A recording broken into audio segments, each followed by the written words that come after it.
Bakit mas mahal ka nila kaysa sa akin? Wala ka na nga dito eh.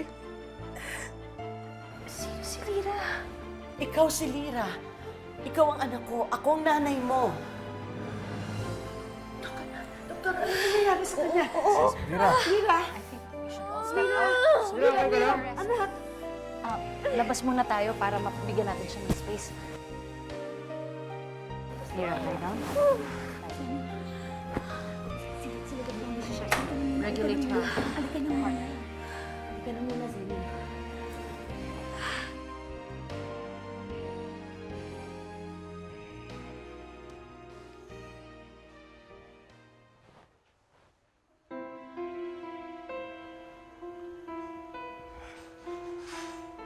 Angeline?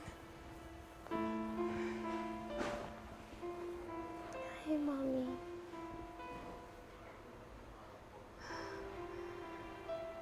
Angeline? Anak? Mommy, bakit ka nakangiti sa akin? Nanaginip ako ng masama, anak. Wala ka na daw. Iniwan mo na daw ako. Hindi, Mommy. Hindi kita iiwan.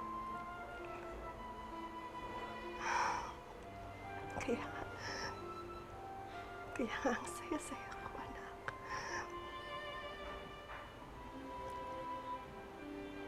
I love you, Mommy. I love you, anak.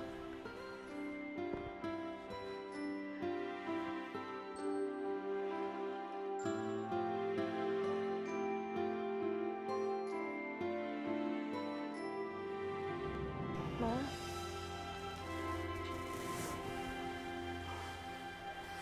Mami, wake up. Ma, Vanessa, tumawag yung mga taga-ospital. Okay na daw po yung pinagbigyan nila ng puso ni Angeline. Successful daw po. Angeline.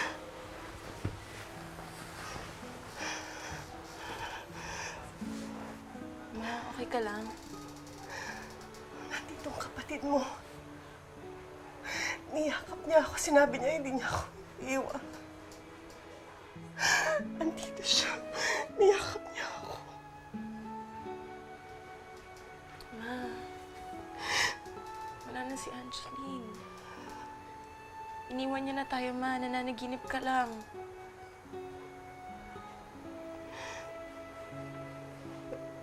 Pero parang totoo. Sinabi niya hindi niya ako iiwan. Pero tama ka. Wala na nga ang kapatid mo.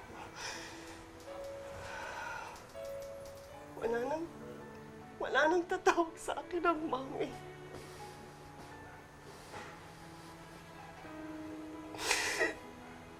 Huwag ka na umiyak, ma. Nandito naman po ako eh. Anak niyo din ako, ma. Ako, tatawagin ko pa rin kayo, mami. I'm sorry. I'm sorry, Vanessa. Pero ano? Hindi mo ko kayang mahalin? Katulad ng pagmahal mo kay Angeline, ma? Yun ba yun? Ha? Kaya kahit wala na siya dito, hindi mo ako kayang mahalin?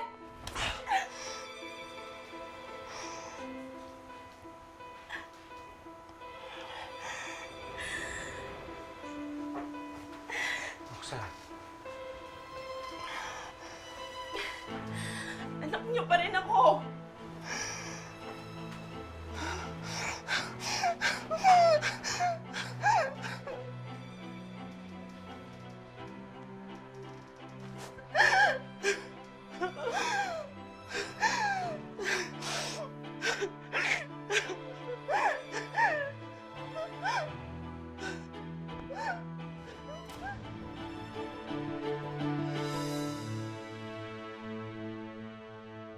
Mahina lang ang lagay ni Lira kanina kaya siya hinimatay. But don't worry, she's going to be okay. Salamat po, Doktora. Dok, pero bakit hindi nakikilala ni Lira yung inay niya? Dok, totoo bang nagka-amnesia yung bata? Hindi siya nagka-amnesia. I highly doubt it. Feeling ko, effect lang yun ng mga anesthesia na in-administer namin sa kanya kanina. Huwag kayong mag-alala, babalik sa tama ang pag-iisip niya as soon as mag-wear off yung effects ng anesthesia. We'll monitor her closely just to be sure. Kailangan ko palang magreseta ng gamot sa inyo. Pwede bang sumama isa sa inyo sa Ako na lang po. Kan-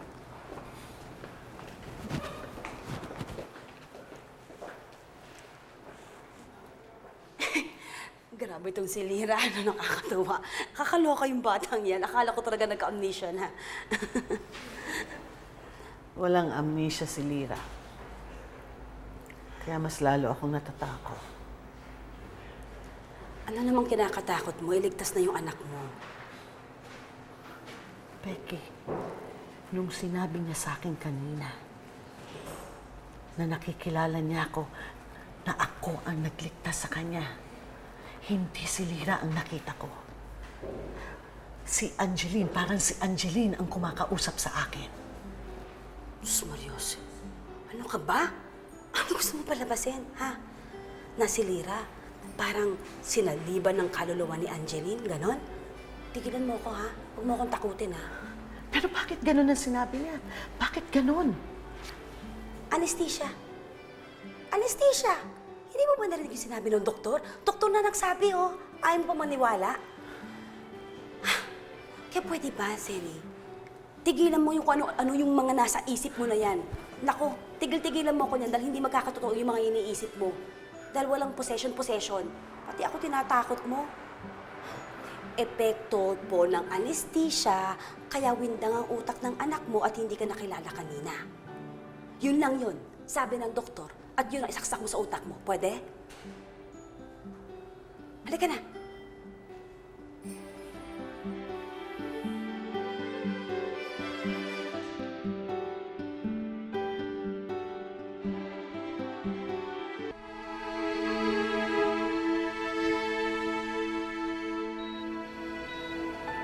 Anak, bumalik ka na sa akin.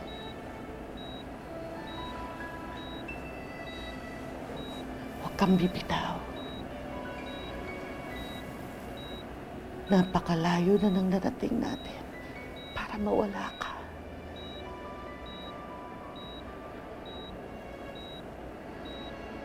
Bumalik ka na sa akin, anak.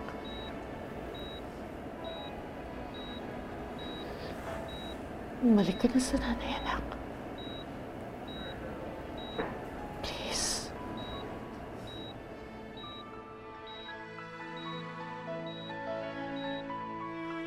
Wala pa po sila Leo rito. Umuwi muna para magpahinga. Ay, ako pala ang tiya ni Leo. Paano niyo nakilala si Angeline? Kaklase siya ritong anak ko. Palagi sa bahay namin yan, si Angeline noon. Talaga? Lalo na pag may assignment sila ni Maybelline. So close kayo ni Angeline. Magkabarkada talaga kayo. Namimiss mo ba siya?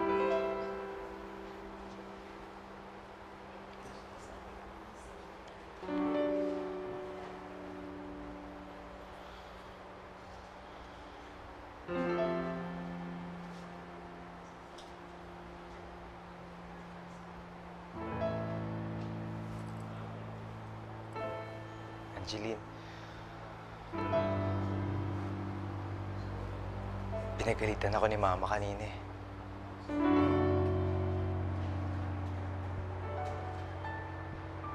Panaydo kasi yung inom ko.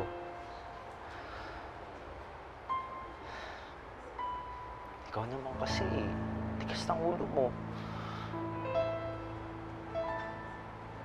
Sana kung hindi nagbago yung isip mo, kasama pa tayo ngayon. Sana ngayon buhay ka pa.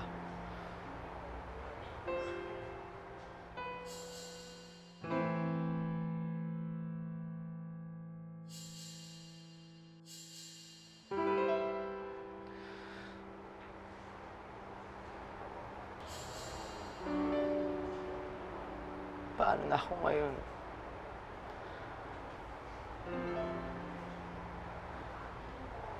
Paano ko pa may tatama yung sarili ko?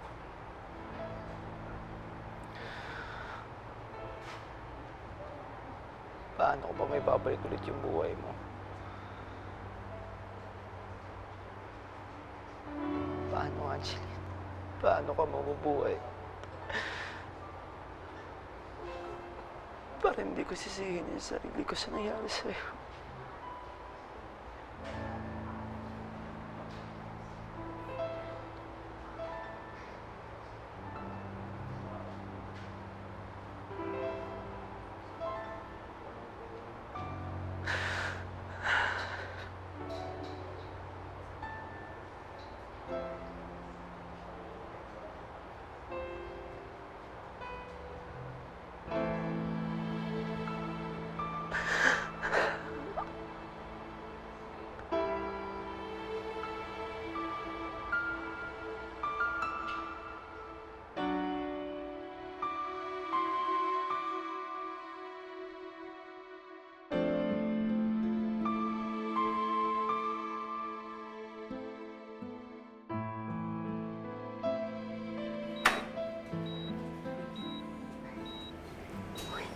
Mars, kumusta na si Lira? Nagising na ba? Hindi pa nga rin eh. Nag-aalala na nga ako, Becky. Bakit hanggang ngayon hindi pa nakikising ang anak ko? Auntie, si Lira nagigising na. Lira. Lira, anak. Lira, anak. Gising ka na? Anak. Nakikilala mo ba ako? Lira?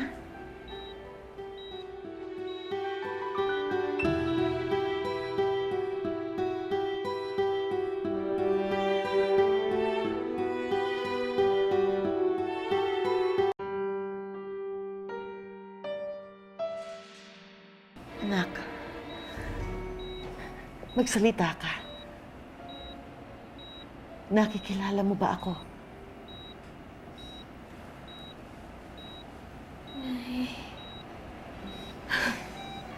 Ay, syempre naman. Salamat, anak. Salamat, anak. At nakilala mo rin ako. Salamat. Ninang Becky. Kilala ko. Praise God naman, kilala ako. Dennis, Lira. natawag ka niya. Kilala niya tayo. Anak, salamat sa Diyos. Ang sarap naman pakinggan. Tinawag mo ulit akong nanay. Bakit naman mo sinasabi yan? Eh, kasi naman, Lira, alam mo bang gusto ko niyang kausapin? Wala lang yun, anak. Wala lang. Masayang-masaya lang ang nanay. Dahil nakising ka na at tinawag mo na ulit ako sa akin pa. Tinawag mo na akong nanay. Nay. Oh, Nay, pero... ay, sorry, anak. Sorry, anak. Sobrang saya lang ng nanay. Kalma lang, Sobrang kalma. lang saya ang nanay. Kalma lang, baka lalo pa tayong tumagal dito eh. Lira, okay ka lang ba?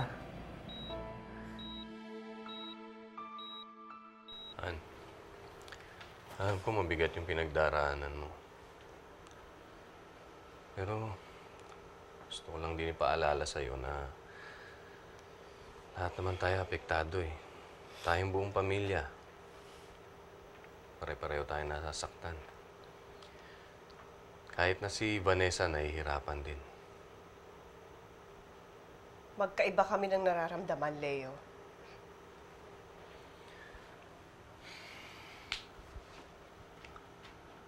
Parehas lang kayo nawalan. Ikaw nawalan ka ng anak. Siya naman nawalan siya ng kapatid. Gustong-gusto ka nga niyang damayan eh, kaso ayaw mo naman siyang pagbigyan. Leo, hindi sa ayaw ko siyang pagbigyan. Gusto ko lang umiyak at magluksang mag-isa. Gusto ko lang umiyak mag-isa, yung ako lang, kahit saglit lang. Mahirap bang gawin yun? Ni hindi ko pa nga matanggap yung nangyari sa anak natin. Ni hindi matanggap ng isip ko, ng puso ko! Bakit kailangan ko siyang intindihin? Bakit kailangan kong intindihin? Hindi ba pwedeng hindi ko siya intindihan kahit saglit lang?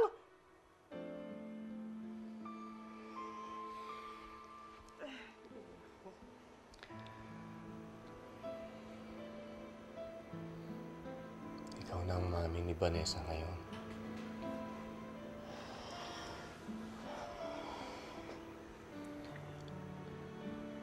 Kahit na ano pa nararamdaman mo, tayo na ang tumatayong magulang niya.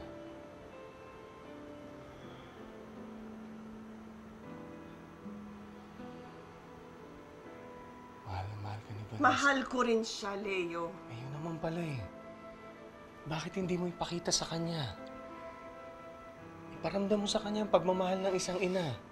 Yun lang naman ang hinihingi niya sa'yo eh.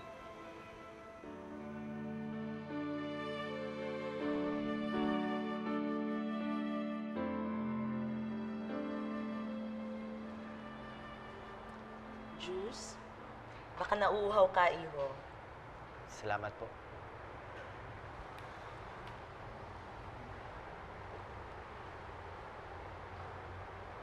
Kanina pa kita napapansin. Kaibigan mo ba si Angeline? Sayang naman at namatay siya, no? She's so young. Hindi pa dapat siya mamatay. Kung sino man ang sumagasa sa kanya, karmahin sana siya. May balita na po ba tungkol dun sa nakasagasa sa kanya? Sabi ni Leo, hindi pa rin daw nahuhuli ng mga pulis. Pero sana mahuli na nila agad. It would be really unfair kung hindi mabibigyan ng hustisya ang pagkamatay ng anak nila. Ang bait pa naman nila, Roxanne. Hindi ba sila mabait? Idodonate ba nilang puso ng anak nila sa ibang tao? Decide kasi sila mami at daddy na i-harvest daw yung puso ni Angeline. Kaya ibibigay na lang daw to sa isang taong kailangan ng transplant. Kanino nililipat yung puso ni Angeline? Kay Lyra.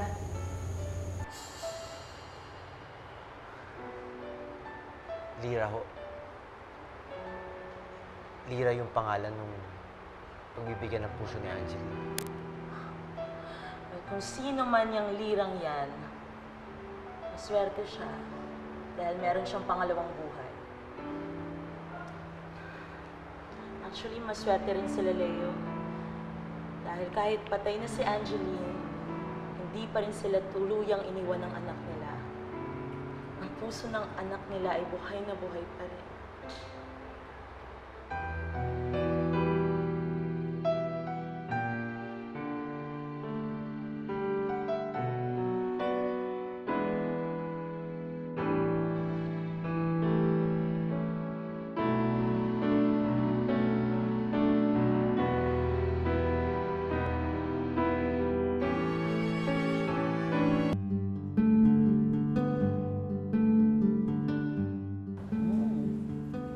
Sarap ng kape.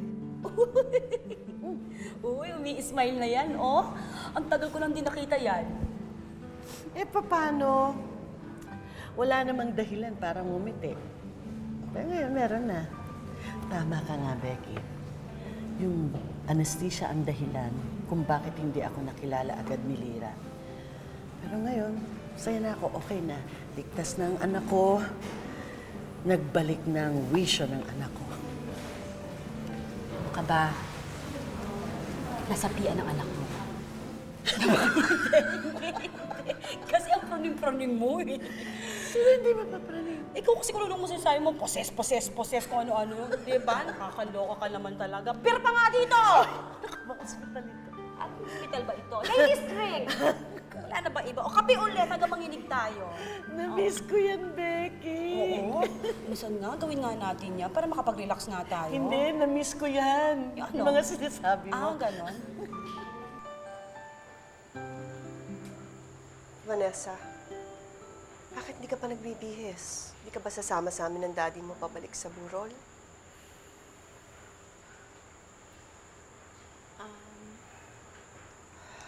Sorry, Ma, but I'm not feeling well. Papaiwan na lang po ako.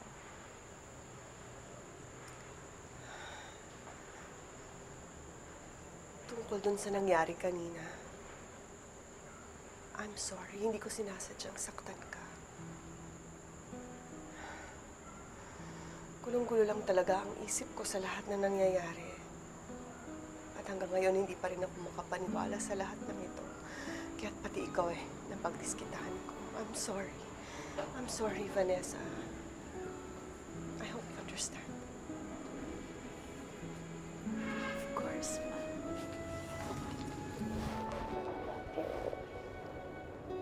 I love you too, anak.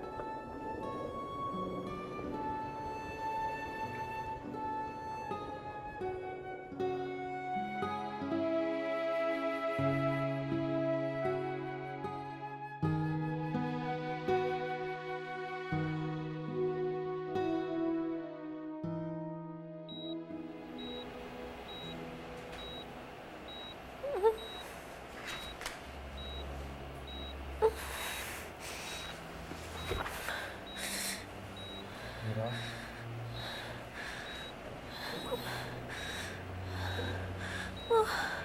Mami. Mami ko.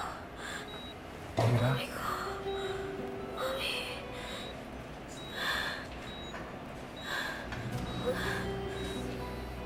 Mami. Mami ko. Mami. Mami ko.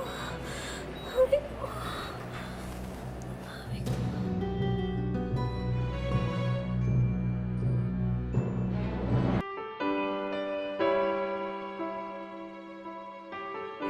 Ang likot, nakita mo. Alam mo, na-miss ko yung mga jokes mo na yan. O, Dennis, Auntie, anong ginagawa mo dito? Sino kasama ni Lira? nakatulog na po ulit si Lira eh. Ah, ganun ba? O sige, i-check ko lang, ha? Sige. Auntie. Kasi po kanina parang nananaginip si Lira. Tapos meron siyang tinatawag na mami.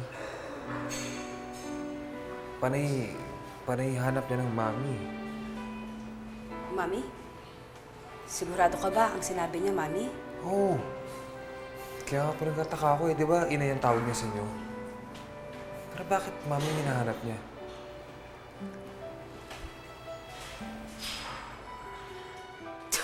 Ito talagang si Lira, ho. Alam mo, wala talaga akong kilala na Mami o tinawag ni Lira mula nung bata siya. Itong inaanak ko nakakatuwa, no? Sinali na ng ibang puso, naging social na. Mami na ang tawag sa'yo. No, Mars?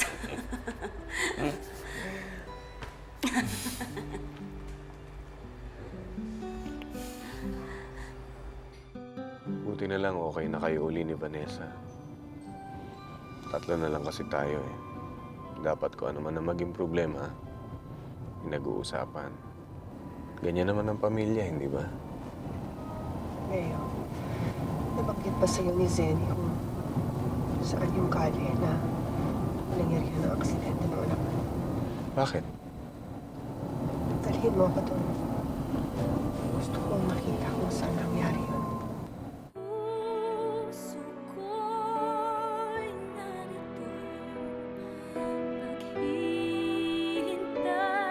Posible kaya na si Angeline